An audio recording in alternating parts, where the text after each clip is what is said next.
Wanachuo wa Meru Driving School tunahitimu siku ya leo. Tumefanikiwa kukaa na walimu wetu vizuri na kutufundisha kwa utulivu kabisa hadi kufika leo hii. Asanteni sana, Mungu awawezeshe, tuendelee kuwafundisha wanafunzi wetu wanaobaki na watakao kuja kwa mairi zaidi. Changamoto pamoja na mafanikio tuliyoyapata hapa chuoni, kama tunavyofahamu kwenye mafanikio hapa kuna changamoto. Na changamoto tulizoziona ni kama zifuatazo. Ya kwanza, muda wa mazoezi barabarani ulikuwa mchache. Na ya pili, uhaba wa magari tunapokuwa wanafunzi wengi. Kwa hiyo maoni kama wanafunzi tunaomba muda uongezwe na kuendesha gari barabarani, maana tumekuwa tukiona pale tukiwa wengi muda unakuwa mchache. Kwa hiyo hata ule muda wa practice, hata ule muda wa kufanya practice unakuwa umepungua, na ukiwa na practice na muda mrefu ujuzi pia unaongezeka.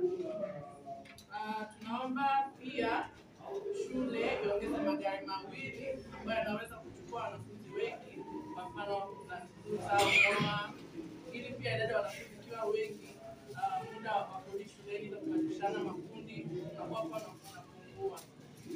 Shukrani, tunashukuru uongozi wa chuo Driving School kwa kufungua chuo hiki ambacho kimetuwezesha kupata elimu ya udereva ambayo tumehitimu leo. Pia tunamshukuru mkurugenzi wa chuo Faustin Matina pamoja na meneja wetu David Kulangwa. Pia tuwafikia walimu wetu pamoja na hitimisho.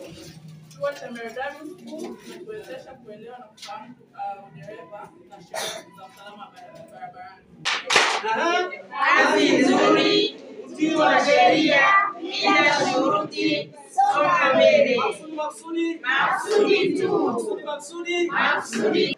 Kwanza namshukuru Mwenyezi Mungu kwa nafasi ya kushirikia ambao mlinipatia kuweza kutoa machache niliokuwa nayo. Awali ya yote niwapongeze kwa nafasi hii ambao mmejitahidi. Mmejitambua kwamba udereva sio lelemama. Udereva ni sheria.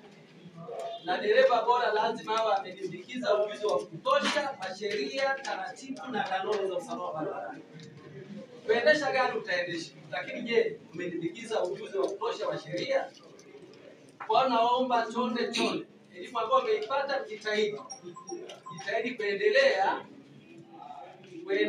nayo na kujilimbikizia ujuzi zaidi wa kusomea vitabu mbalimbali kwa ajili ya kuendelea kuongeza maarifa zaidi kuhusiana na swala zima za elimu ya sheria za usalama barabarani.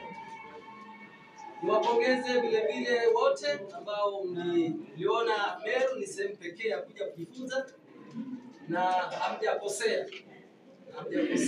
mko sehemu sahihi. Kwa hiyo nafikiri licha ya elimu ya udereva ambao tunaitoa, lakini vile sisi huwa tunamtanguliza Mungu zaidi. Amina. Kwa sababu bila Mungu tusingefikia hapa tulipofika siku ya leo. Lakini zaidi ni wapongeze vile wanafunzi wote ambao walikuwa kwenye manio. Changamoto zilikuwa nyingi, lakini namshukuru Mwenyezi Mungu kwa kweli amenitolea vijana ambao wako very powerful. Siwezi kuwataja, nafikiri ni wote. Lakini la mwisho, bila kupoteza muda, kwa kipindi ambacho umejifunza, ukiona kwamba kuna sehemu ambao uliona kabisa kuna mapungufu na mwalimu alikwambia hapa kuna 1, 2, 3, ni vizuri uje tukae tuone tunafanyaje. Uko pamoja? Na mwisho kabisa, kisha utakapoanza kuendesha gari yako sasa, ni vizuri uweke vile vibao vya neno. Vibao vile vinakusaidia wengine kuchukua precaution, kuchukua tahadhari. Precaution unaichukua kwa ajili ya wewe mwenyewe na chombo chako na wale watumiaji wengine wa barabara. Kwa hiyo tahadhari utakayochukua itakusaidia wewe kuwa jasiri barabarani, lakini vile kuwapelekea wale wengine wajue kwamba huyu mwenzetu bado ana mapungufu kidogo, hajakomaa. Kwa hiyo wanakupa ushirikiano wa kutosha. Usije ukapuuzia haya. Kwa sababu wengine wanaambia usiweke vibao, usiweke hizo lena. Utachekwa. Ni maana uchekwe, lakini unajua kwamba unafanya nini kwa ajili ya usalama wa chombo chako na usalama wako na usalama wa watumiaji wengine wa barabara. Baada ya kusema hayo, narudia tena kuwapongeza kwa nafasi mliofikia, na Mungu aendelee kuwalinda na kuwabariki zaidi na kuongezea zaidi kile ambacho pengine mmepungukiwa. Asante sana. Tunashukuru kwa jambo hili ambalo pia limetendeka, hata kwa namna ambavyo watu wameguswa kuona kuna umuhimu pia wa kujifunza na kuelewa pia namna ya uendeshaji wa vyombo vya moto barabarani.